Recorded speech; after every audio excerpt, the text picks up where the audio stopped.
Let me tell you something uncomfortable. Millions of people earn good salaries and still never save $10,000. Not because they're lazy, not because they're bad with money, but because they never cross one invisible financial line. Before $10,000, money works against you. After $10,000, money finally starts working for you. And once you understand why that happens, your entire approach to money will change. So 1 year from today, you'll either have $10,000 saved or you'll still be wondering why saving money feels impossible. The scary part is not salary, but habits. Surprised, huh? Most Americans struggle to save their first $10,000. That feels impossible. It feels like something only rich people have sitting in their bank account. But here's what nobody tells you. $10,000 is not just money. It's a psychological breaking point. It's the moment you stop surviving and start building. And once you cross it, everything changes. Your confidence, your opportunities, your decisions, your future. Hi guys, I am Sam, and today I'm going to explain why $10,000 is the hardest milestone and why life feels completely different after you hit it. Please like, subscribe, and comment if you find this video useful. So let me explain why $10,000 is the hardest to hit. You'd think saving $10,000 is about math. Earn more, spend less, and save the difference. Simple, right? But if it were that simple, more Americans would have it. The truth is, $10,000 isn't blocked by income. It's blocked by mindset. Surprised, huh? Let me try to elaborate this with the help of one story. This is the story of Sam, who earns $80,000, but saving $10,000 seems impossible. You might be thinking that he has loads of expenses, but reality is not his expenses, but his mindset. Sam didn't think he had a money problem. He thought he had an income problem. But the truth was deeper than that. First, Sam's default setting is survival mode. Every month felt the same. Sam would get paid on Friday. By Monday, half of it was gone. Rent, utilities, car payment, groceries. By week 3, his internal dialogue always sounded the same. Can I make it to payday? Can I cover this bill? Should I move money from savings? Except there was no real savings. Sam wasn't thinking about investing. He wasn't thinking about building wealth. He was thinking about Friday. Because when you live in survival mode, your brain zooms in on today. Not next month, not next year, today. His brain didn't want growth, it wanted relief, and relief is expensive. Late night takeout after a stressful day, small impulse buys to feel better, minimum payments just to breathe. Survival mode shrank Sam's time horizon to 24 hours, and you cannot build $10,000 with a 24-hour mindset. Second, the instant gratification loop. One night, Sam opened his phone just to check the weather. 20 minutes later, he'd ordered sneakers he didn't plan on buying. 2-day shipping, one-click checkout, done. It felt good, that tiny rush of excitement, that confirmation email, that anticipation. Our entire economy is engineered for that moment. Food in 15 minutes, streaming instantly, buy now, pay later. Spending gave Sam a dopamine hit. Saving gave him nothing. No applause, no notification, no one commenting, proud of you for not buying that. So what did his brain choose? The reward. Saving $10,000 meant choosing silence over stimulation, and most people, including Sam, weren't trained for that. They were trained for impulse. Third, the identity barrier.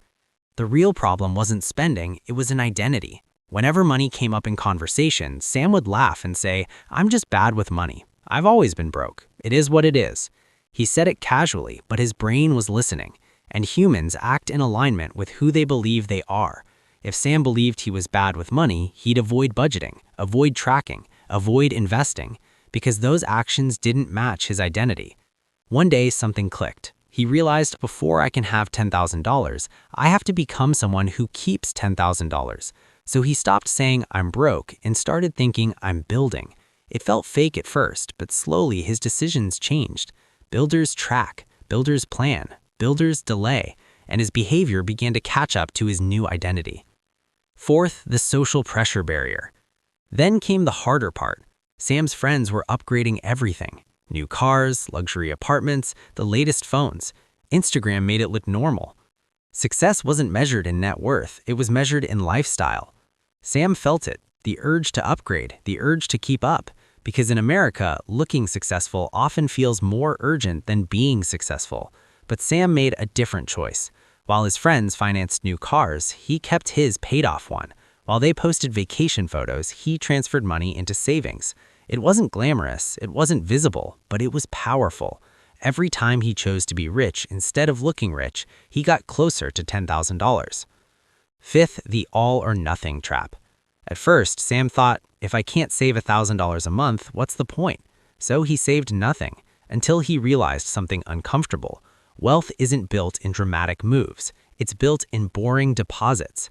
$200, $300, sometimes $150, again and again and again. The mind wants transformation overnight, but money rewards repetition. So Sam automated small transfers. Nothing impressive, just consistent. And months later, he checked his balance. $4,000, then $6,500, then one random Tuesday morning, $10,031. No fireworks, no celebration, no dramatic moments, just a quiet number on a screen. But behind that number was a completely different person. Sam didn't just reach $10,000, he escaped survival mode. He broke the dopamine loop. He changed his identity. He resisted social pressure. He embraced repetition. And that's why $10,000 is hard, because it's not a money milestone, it's a mindset transformation. The truth is, $10,000 is hard not because it's a huge number, but because reaching it requires delayed gratification, identity transformation, emotional discipline, social resistance, and long-term thinking. And most people never train those muscles. But once you do, money stops being chaotic, it becomes strategic, and that's when everything changes. So how actually reach your first $10,000? Most people think saving $10,000 is about discipline. Just spend less, save more, repeat. But that's not how human behavior works. Your brain is not designed to save money. It's designed to use resources immediately for comfort and survival. That's why most people start saving and then quit halfway. So hitting your first $10,000 isn't just about budgeting, it's about building systems that outsmart your own psychology. Let's go through the strategy step by step. 1. Define a compelling purpose. One of the biggest mistakes people make is something called milestone blindness. That's when your goal is just a number, save $10,000. But the problem is, once you hit that number, your brain treats it like a high score, and then it starts asking, why not reward yourself? Maybe a vacation, maybe upgrade your phone. You've worked hard. And suddenly, the $10,000 disappears. That's why you need a purpose, not just a number. Instead of calling it savings, call it your freedom fund. This is money that buys you options. Options to leave a job you hate, options to take a career risk, options to handle emergencies without panic. When you view that money as freedom instead of spending power, your mindset changes. You also experience an identity shift. Instead of thinking, I'm someone trying to save money, you start thinking, I'm someone who builds wealth.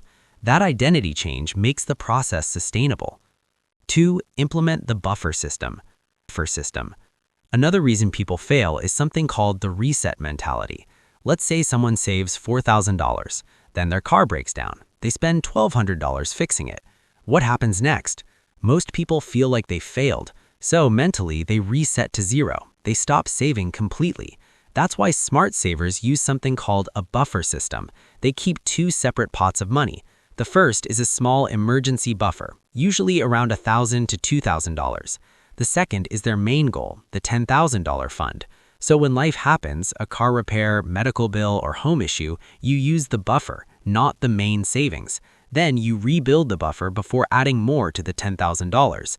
This protects your main goal, and more importantly, it protects your psychological momentum. 3. Automate and add friction. Here's a truth most people ignore. Willpower is unreliable.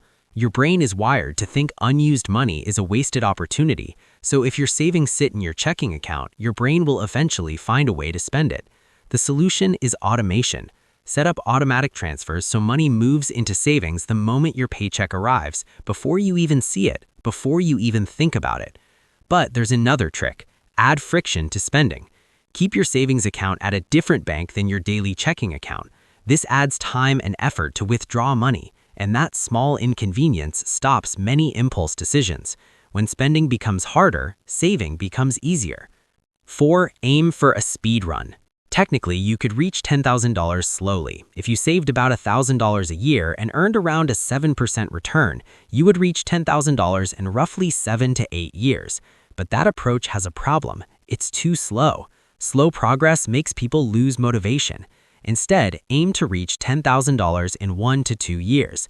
That means increasing intensity, looking for extra income, freelancing, overtime, side hustles, selling unused items. Because the faster you reach $10,000, the sooner compound interest starts working for you. Once that money's invested, it begins generating its own returns, and those returns help accelerate your next milestone. In many cases, hitting your second $10,000 can happen several years faster than the first. That's the power of compounding. 5. Beware of psychological traps. As you get closer to $10,000, your brain will start playing tricks on you. There are 3 traps to watch out for. The first is the proximity curse. When you reach around $7,000 or $8,000, your brain suddenly starts suggesting rewards. Maybe take a vacation, upgrade your phone, you've worked hard. This is a survival instinct trying to convert savings into consumption. Recognize it for what it is: noise.